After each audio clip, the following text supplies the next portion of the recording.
प्यारे बच्चों, अब हम कक्षा 12 जीव विज्ञान में शुरू करेंगे नया लेसन वंशागति और विविधता के सिद्धांत। वंशागति को अंग्रेजी में कहते हैं इनहेरिटेंस। इनहेरिटेंस या हेरिडिटी। और विविधता को कहते हैं वेरिएशन। सिद्धांत को अंग्रेजी में कहते हैं प्रिंसिपल्स। तो इनहेरिटेंस एंड वेरिएशन, इनके प्रिंसिपल जो हैं, सिद्धांत जो हैं, हम इस लेसन में पढ़ेंगे। जीव विज्ञान की जिस शाखा के अंतर्गत आनुवंशिकता या वंशागति, दो चीजें हैं, वंशागति या आनुवंशिकता,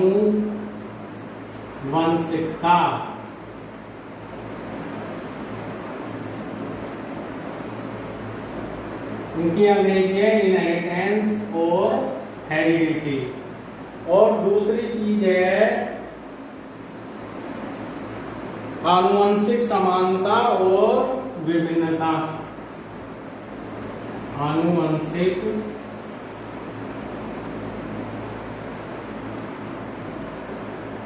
समानता व विभिन्नता।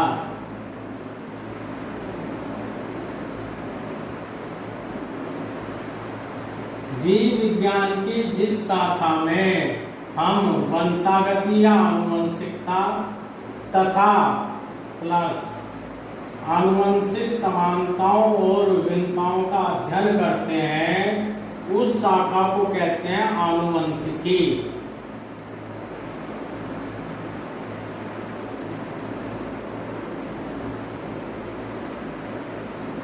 जेनेटिक्स।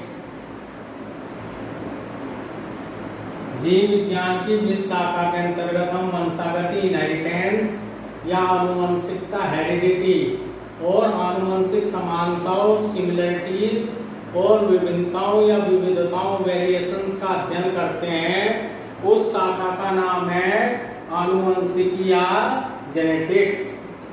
अब हम देखते हैं ये जो शब्द है जेनेटिक्स, इस शब्द का प्रयोग सबसे पहले किसने किया था? बेटसन ने। जेनेटिक्स शब्द का प्रयोग सबसे पहले 1905 में बेटसन ने किया था।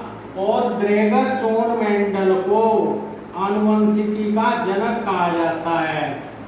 ग्रेगर जॉन मेंडल को क्या कहते हैं?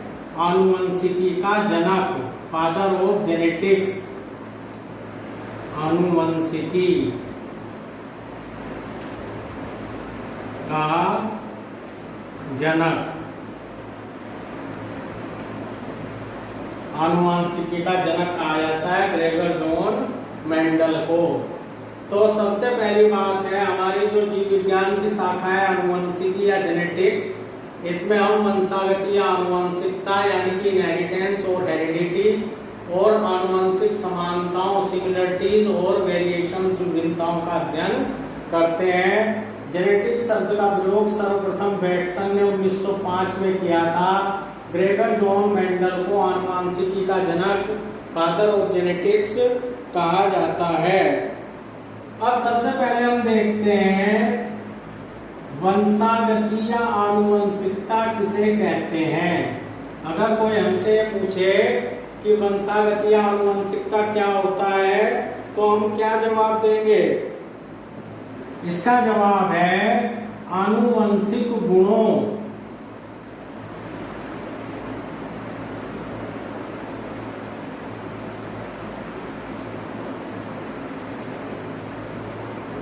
या लक्षणों,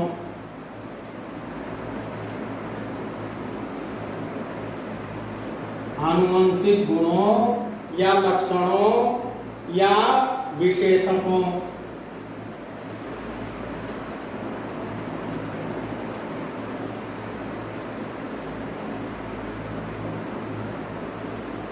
का एक पीढ़ी से दूसरी पीढ़ी में जाना जाना वंशागति या आनुवंशिकता कहलाता है।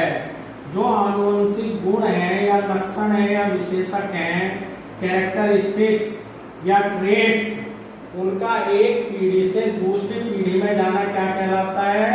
वंशागति या आनुवंशिकता, इनहेरिटेंस और हेरिडिटी कहलाता है। अब हम बात करते हैं आनुवंशिक गुण या लक्षण किन्हें कहते हैं? आनुवंशिक गुण या लक्षण, हेरिडिटरी कैरेक्टर्स और ट्रेट्स। हेरिडिटरी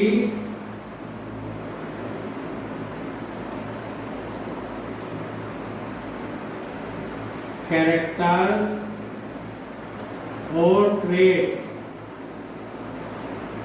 विशेषक किन्हें कहते हैं? ऐसे लक्षण जो माता पिता से उनकी संतानों में ट्रांसफर होते हैं, माता पिता से अगली पीढ़ी में जाते हैं, यानी कि एक पीढ़ी से दूसरी पीढ़ी में जाने वाले लक्षणों को क्या कहते हैं? आनुवंशिक गुण या लक्षण या विशेषक, हेरिडिटरी कैरेक्टर्स और ट्रेट्स। वो लक्षण है जो एक पीढ़ी से दूसरी पीढ़ी में ट्रांसफर हो जाते हैं, एक पीढ़ी से दूसरी पीढ़ी में चले जाते हैं। और आनुवंशिक गुणों या लक्षणों या विशेषकों का एक पीढ़ी से दूसरी पीढ़ी में जाना क्या कहलाता है? वंशागति या आनुवंशिकता कहलाता है, जिसे अंग्रेजी में कहते हैं इनहेरिटेंस या हेरिडिटी। अब जो दूसरी चीज इसमें आती है वो है आनुवंशिक समानता व विभिन्नता या विविधता। हम देखते हैं कि एक ही माता पिता की जो संतानें होती हैं, जो भाई बहन होते हैं, वो आपस में देखने में एक दूसरे के पूरी तरह समान नहीं होते हैं, यानी कि उनमें कुछ ना कुछ अंतर पाया जाता है। इसी प्रकार से हमारे अंदर अपने माता पिता के अलावा कुछ अंतर होता है, हम अपने माता पिता के बिल्कुल समान नहीं होते हैं। ये जो अंतर होता है, ये जो विभिन्नता होती है, इसे ही कहते हैं विविधता, वेरिएशंस। वेरिएशंस, विविधता या विभिन्नता। तो ये जो जेनेटिक्स है, आनुवंशिकी है, आनुवंशिकी के अंतर्गत हम दो चीजों का अध्ययन करेंगे। आनुवंशिकी को अंग्रेजी में कहते हैं जेनेटिक्स। जेनेटिक्स या आनुवंशिकी में हम एक तो देखते हैं वंशागति या आनुवंशिकता, दूसरी चीज देखते हैं आनुवंशिक समानता और विभिन्नता। वंशागति या आनुवंशिकता क्या होता है? आनुवंशिक लक्षणों का एक पीढ़ी से दूसरी पीढ़ी में चले जाना, वो कहलाता है वंशागति या आनुवंशिकता। आनुवंशिक लक्षण कौन से होते हैं? जो एक पीढ़ी से दूसरी पीढ़ी में ट्रांसफर हो जाते हैं। और आनुवंशिक समानता और विभिन्नता में हमने क्या देखा कि एक ही माता पिता की जो संतानें होती हैं, जो भाई बहन होते हैं, आपस में समानता होती है उनमें, लेकिन कई लक्षणों में उनमें एक दूसरे से अंतर भी होता है। इसी प्रकार से हमारे अंदर अपने माता पिता की तरह कुछ समानताएं होती हैं और कुछ अंतर होते हैं। उन अंतर को कहते हैं विविधता या विभिन्नता, वेरिएशंस। तो ये इस लेसन में एक सामान्य बात थी। अब हम इस लेसन में पढ़ेंगे पारिभाषिक शब्दावली, टर्मिनोलॉजी।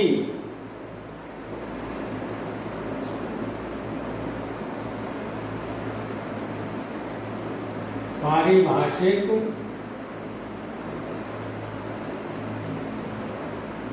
शब्दावली, टर्मिनोलॉजी। कुछ ऐसी परिभाषाएं हैं जिनका इस लेसन में आगे इस्तेमाल होगा, उन परिभाषाओं को हम यहाँ समझेंगे। ये बहुत ही जरूरी है, तो सभी छात्र छात्राएं ध्यान दें कि इन परिभाषाओं को अच्छे से याद कर लें। ये परीक्षा में एक एक नंबर में पूछी भी गई हैं।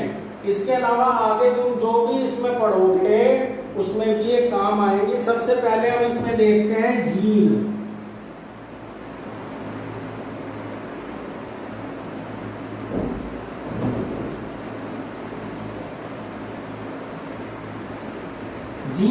होता है? डीएनए के क्रियात्मक खंड को जीन कहते हैं।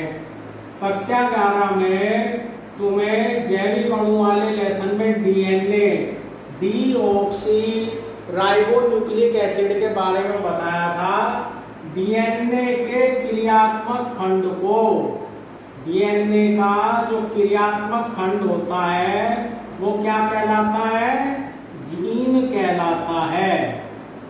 यानी कि हमारे अंदर डीएनए वो केमिकल सब्सटेंस है, वो रासायनिक पदार्थ है जो लक्षणों को एक पीढ़ी से दूसरी पीढ़ी में पहुंचाता है। कुछ विषाणुओं में आरएनए जो है वो आनुवंशिक पदार्थ का कार्य करता है, लेकिन हमारे अंदर कौन है? डीएनए। डीएनए का क्रियात्मक खंड क्या कहलाता है? जीन। कोई भी जीन किसी एक लक्षण को एक पीढ़ी से दूसरी पीढ़ी में पहुंचाने के लिए उत्तरदायी होती है। सामान्यतः एक जीन किसी एक लक्षण को अगली पीढ़ी में पहुंचाने का कार्य करती है, लेकिन हम ऐसे केस भी देखेंगे जहां पर एक से ज्यादा जीन मिलकर एक ही लक्षण को पहुंचाने का काम करती है, या एक जीन कई लक्षणों को कंट्रोल करने का काम करती है। लेकिन मोस्टली नॉर्मली हम जब कहते हैं तो एक जीन एक लक्षण को अगली पीढ़ी में पहुंचाने के लिए उत्तरदायी होती है। मेंडल को जीन शब्द का पता नहीं था, तो मेंडल ने इसके लिए कारक या फैक्टर शब्द का इस्तेमाल किया था। मेंडल ने कौन सा शब्द इस्तेमाल किया था? फैक्टर या कारक। जीन शब्द का प्रयोग सबसे पहले जोहानसन ने 1909 में किया था। तो ये जीन के बारे में है। तो अगर आपसे कोई जीन के बारे में पूछता है तो आपको क्या बताना है?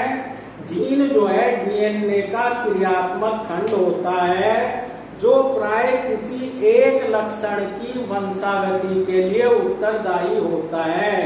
यानी कि किसी एक लक्षण को एक पीढ़ी से दूसरी पीढ़ी में पहुंचाने का कार्य करता है। मेंडल ने जीन के लिए कारक या फैक्टर शब्द का इस्तेमाल किया था। जोहानसन ने सबसे पहले 1909 में जीन शब्द का प्रयोग किया था। अब हम पढ़ेंगे नंबर 2, एलील या एलिलोमॉर्फ। एलील या एलिलोमॉर्फ।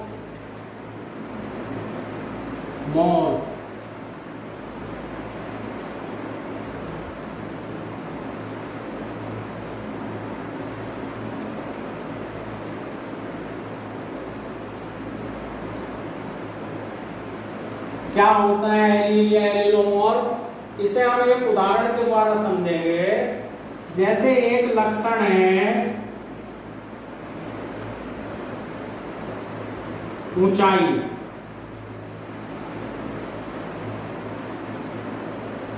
हाइट। हाइट में यदि हम दो तुलनात्मक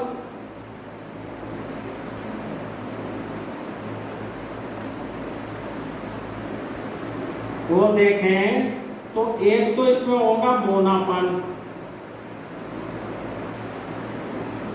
वैसे तो कई ग्रेडिएशन हो सकते हैं, लेकिन जो दो मुख्य ग्रेडिएशन होंगे वो होगा बौनापन और लंबापन। वैसे तो बौना फिर उससे बड़ा, फिर उससे बड़ा, फिर उससे बड़ा, फिर ऐसे ऐसे हो सकता है। लेकिन अगर दो तुलनात्मक रूपों की बात करें तो एक तो बौनापन और एक लंबापन।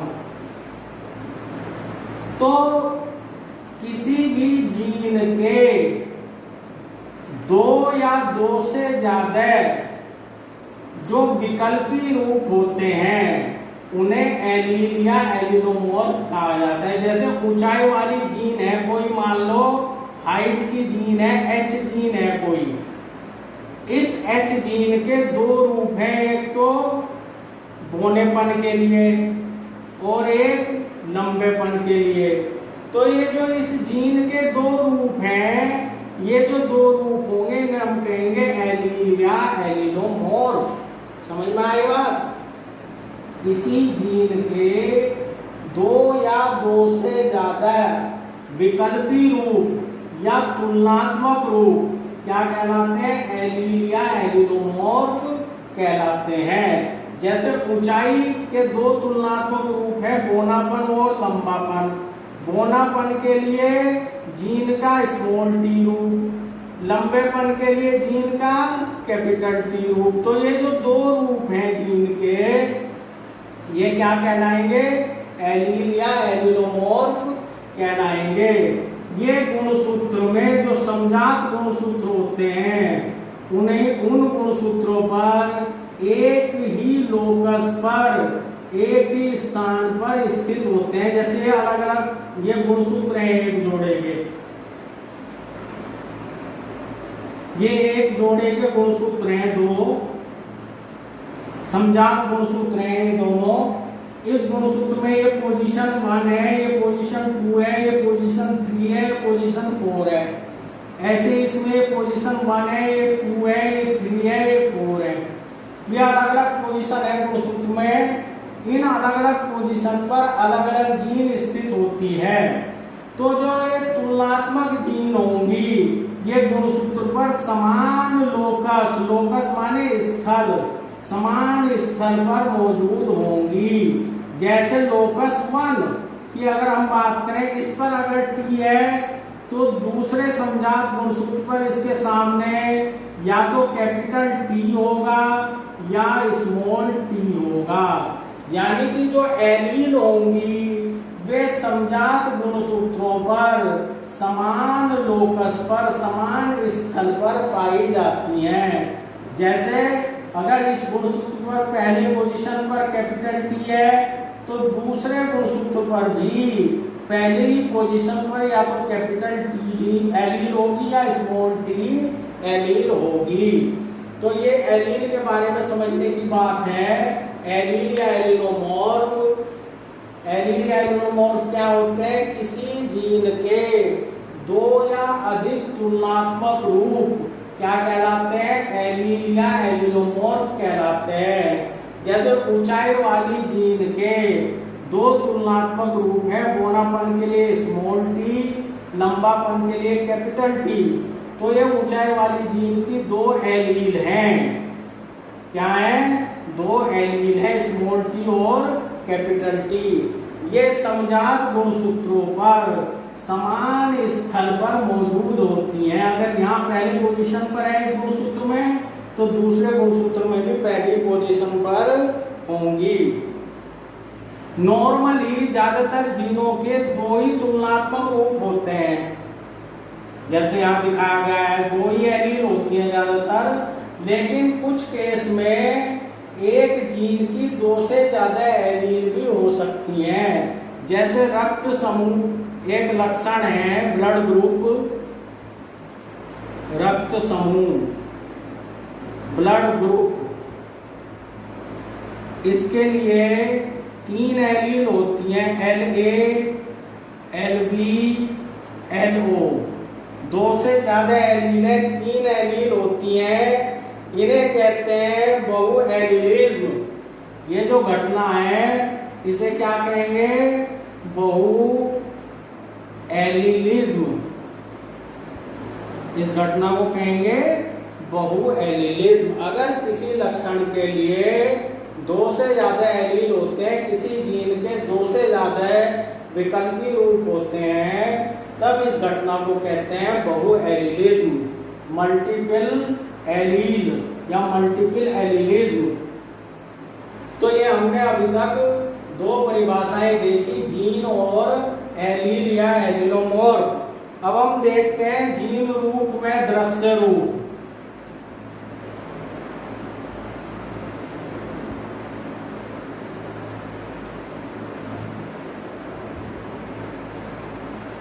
नंबर 3,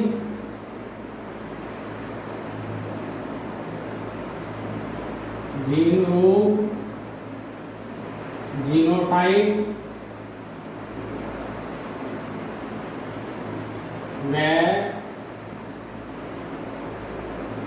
दृश्य रूप,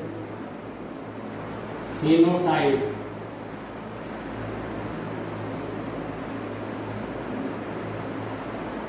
जीन रूप व दृश्य रूप, इनका क्या मतलब है? सबसे पहले हम बात करेंगे दृश्य रूप की, फिनोटाइप की।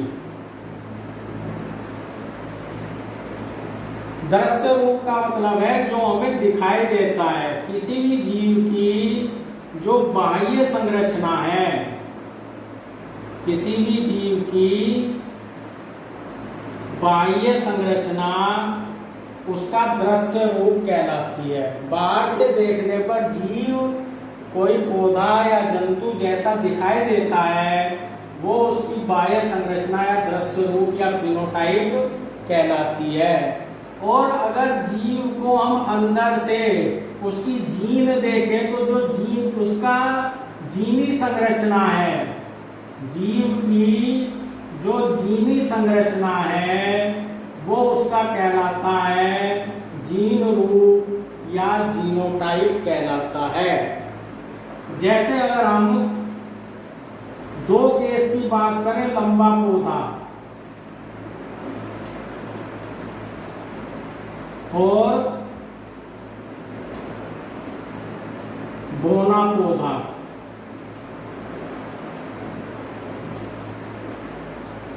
लंबा पौधा बाहर से देखने पर हमें पौधा दिखाई देता है लंबा, तो ये क्या है? उसकी बाह्य संरचना दृश्य रूप या फिनोटाइप है। ये लंबा पौधा, ये क्या है? दृश्य रूप या फिनोटाइप। लेकिन लंबा पौधे में जीन या तो कैपिटल टी हो सकती है या कैपिटल टी स्मॉल टी हो सकती है।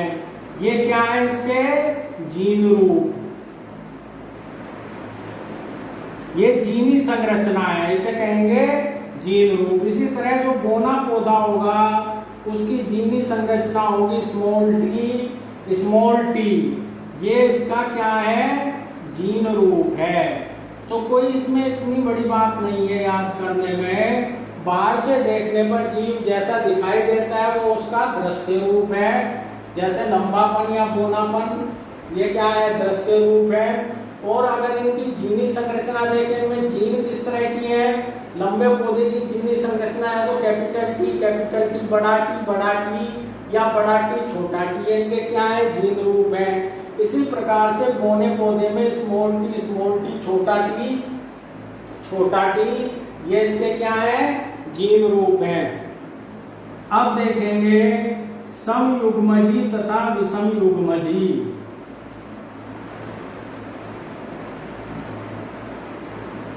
समयुग्मजी होमोजाइगस,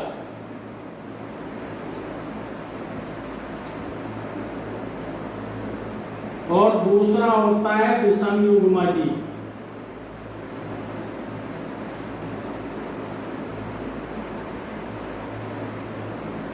हेटेरोजाइगस।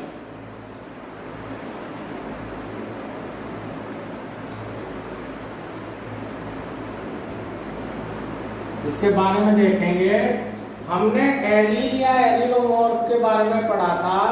एक ही जीन के दो या दो से ज्यादा जो तुलनात्मक रूप होते हैं वो क्या कहलाते हैं? एलील या एलिलोमॉर्फ कहलाते हैं। जैसे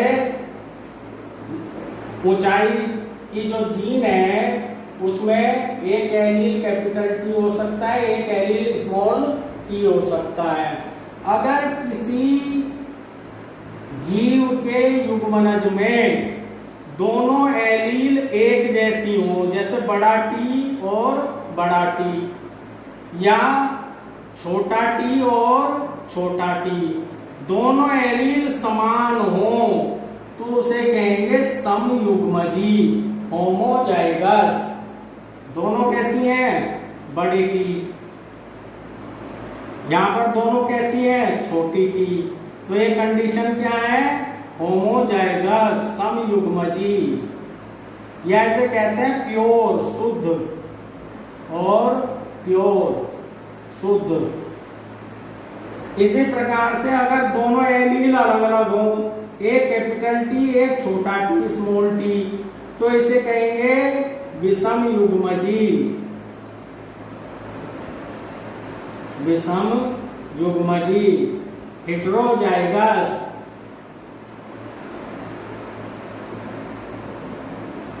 या इम्प्योर,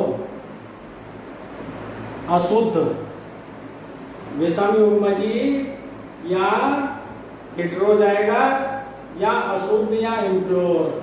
अगर दोनों एलील एक जैसी हैं, समान है, तो क्या बोलेंगे? समयुग्मजी, होमोजाइगस। जैसे है बड़ा टी, ये कैसा है? होमोजाइगस। ऐसे ही अगर छोटा टी और छोटा टी एक साथ होंगे तो भी कैसा है? होमोजाइगस, यानी कि समयुग्मजी या शुद्ध या प्योर। और अगर ये दो एलील अलग अलग हो, एक बड़ा टी और एक छोटा टी, तो इसे क्या कहेंगे? विषम युग्मजी, हेटेरोजाइगस या इम्प्योर। तो ये मेरे ख्याल से अब आप लोगों के समझ में आ गया होगा समयुग्मजी और विषम युग्मजी। तो अभी तक हमने 4 शब्दावलियां पढ़ी हैं। पहला जीन, दूसरा एलील, तीसरा जीन रूप तथा दृश्य रूप, चौथा हमने पढ़ा है समयुग्मजी और विषम युग्मजी। जीन में हमने देखा था, जीन क्या है? डीएनए के क्रियात्मक खंड को जीन कहते हैं। जीन प्राय एक लक्षण की वंशागति के लिए उत्तरदायी होता है। मेंडल ने जीन को कारक कहा था, फैक्टर। जॉनसन ने 1909 में जीन शब्द का प्रयोग किया था।